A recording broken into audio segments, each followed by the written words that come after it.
அக்பர் குழந்தையா இருக்கும்போது அவங்க அப்பாவும் அம்மாவும் அதாவது ஹீமாயோட ஒரு மனைவியும் கைதியா இருந்தாங்க. எதிரி நாட்டு படையினர் வந்து அவங்கள துரத்திட்டு வராமல இருந்துச்சு. ஹீமாயன் என்ன பண்றாரு, தன்னோட குழந்தை அக்பரை ஒரு தாலியில கொடுத்து விளக்க சொல்லிட்டு இவங்க 2 பேரும் தப்பிச்சு போயிடுறாங்க. ஹீமாயோட ஒரு மனைவியும் தப்பிச்சு போயிடுறாங்க. பிறகு ஒரு தாலி தான் அக்பர் குழந்தைய வளர்த்துக்கிட்டு இருக்காங்க.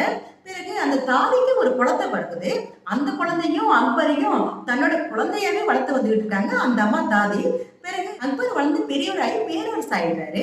பேரரசு ஆன பிறகு அக்பர் என்ன பண்றாரு, தன்னோட தம்பிக்கு தாதி பெற்ற அந்த பிள்ளைக்கு தன்னோட தம்பிக்கு சம அந்தஸ்து கொடுத்து அவரும் ஒரு ராஜாவே வச்சுக்கிட்டு இருக்காரு. இருந்தாலும் அந்த தம்பி என்ன பண்றான், ஒரு முன்னேற்றமே இல்ல, ஒரு சோம்பேறியாவே இருந்துகிட்டு இருக்கான்.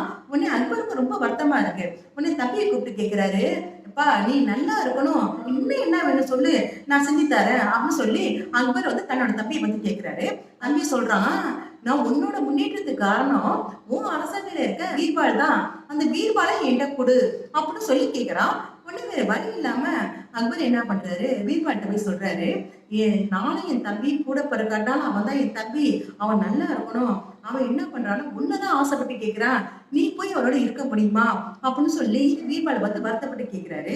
உடனே பீர்பால் சொல்றாரு, இது என்ன பண்ண பெரிய விஷயம், இதுக்கே நீங்க இவ்வளவு வருத்தப்பட்டு என்கிட்ட கேக்குறீங்க, உங்களுக்கு எப்படி ஒரு தம்பி இருக்கோ அதே போல எனக்கும் ஒரு தம்பி இருக்கு, அந்த தம்பியை கொண்டாந்து இந்த தம்பி கூட விட்டுருவோம், அங்க சரியா இருக்கும் அவங்க 2 பேருக்கும் அப்படின்னு சொல்றாரு பீர்பால். உடனே அக்பருக்கு ஆச்சரியம் போச்சு, போன தம்பி இருக்கா, நீ சொல்லவே இல்லையே அப்படின்னு சொல்லி கேட்டாரு. உடனே ஆமாம்மா என் தம்பி இருக்கான், நான் நாளைக்கே கூட்டு வரேன் அப்படின்னு சொல்றாரு பீர்பால். மறுநாள் அரசவையே கூடி இருக்கு. எல்லாரும் ஆர்வமா பார்த்துக்கிட்டு இருக்காங்க. ஏன்னா பீர்பால் வந்து தன்னோட தம்பியை கூட்டு வர போறாருன்னு சொல்லி எல்லாரும் ஆர்வமா பார்த்துக்கிட்டு இருக்காங்க. பிறகு பீர்பாலும் வராரு.